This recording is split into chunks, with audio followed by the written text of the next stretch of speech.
Story time.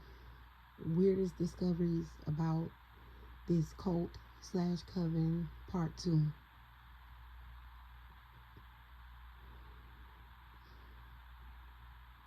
These are some of the worst things that I discovered, and many would question why not say anything sooner. But those people who question don't live in the city or cities where these cults or these covens run rampant. They have law enforcement on the payroll. They have other secret society members in the judicial system, in other branches of law enforcement, in Congress, all the way up to the top in politics.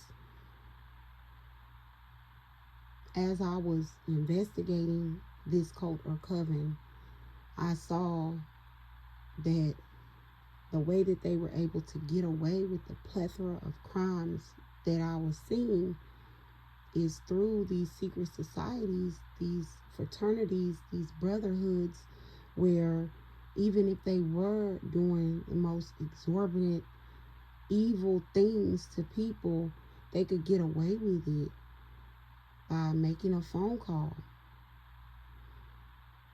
Again, I won't mention which secret societies, because there's good apples and bad apples in every organization. So I don't want to attach this to any particular secret society. But if any of these secret society members that are listening or ever do hear this, if you are a good apple, I suggest you uproot your whole organization and remove the bad apples and disassociate yourself immediately.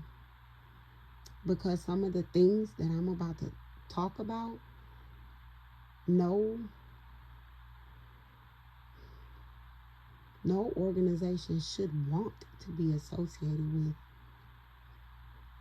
Some of the weirdest things that I encountered was purchasing or people selling their souls with an app, undercover slavery through apps, undercover sex trafficking through apps, and assigning tasks to gang stalk through apps. So, from what I experienced, I believe that soon after I made it there, they identified me as a target due to my having spiritual gifts that they believed ran through my bloodline. The way they knew that, I believe secret society members, they just have this gatekept knowledge about which bloodlines have certain spiritual gifts. So they identified me as a target almost immediately. The plan was to sex traffic me, get me to agree to this through one of these apps. I'll get to that process later. But I never did that. I believe when I first got to this city in 2020 that someone did do that with a mobile device of mine, and someone may have been living in the city pretending to be me, accepting these tasks, being prostituted by this cult or coven, but doing it on a mobile device of mine as me. So in 2024, last year, when things started to get very weird, I received a phone call, and they were asking if I wanted, it may have been a text message, I don't recall, but I got a call. And they asked if I was looking for employment, and at the time I was looking for employment. And they said they would reach out to me on WhatsApp and for me to download it or something like that. I downloaded WhatsApp and I spoke briefly with someone by texting, and the job was very simple.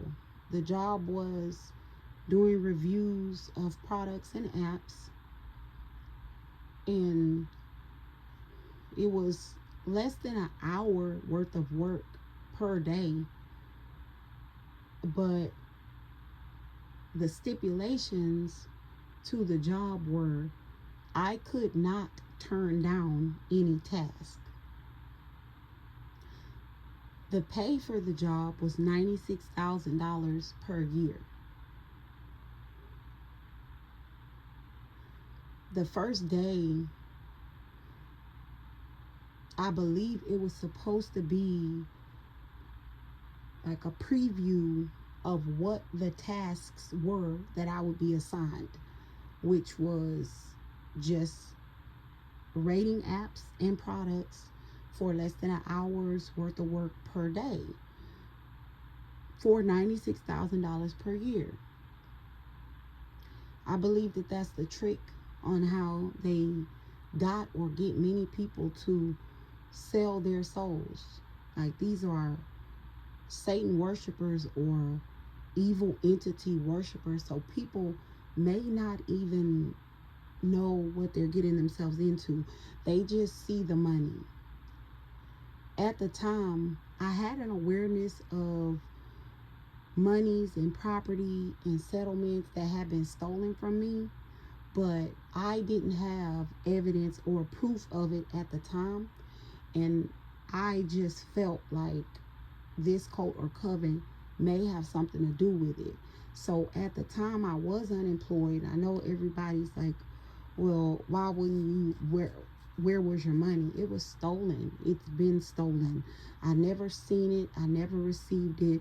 They've been pretending to be me. They stole it before I ever got notification, rerouted my mail, etc. But we'll add that to another story time. Anyway, at the time they offered me this $96,000 a year, in my mind I noted that's double any annual income that I've ever received.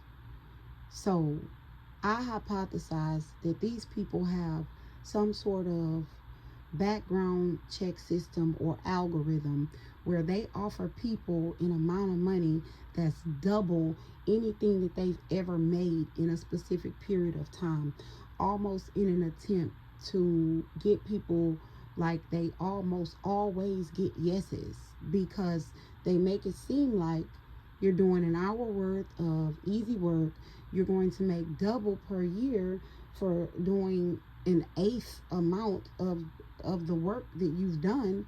You can keep your full-time job, so it's like you might as well. So the first part was, can I turn down any tasks? But then when we started talking about how I would get paid, they asked me to bind my Cash App to a merchant. That verbiage immediately triggered me into thinking, this sounds like slavery. Not being able to turn down any task and binding or bondage, immediately the verbiage, it sounded like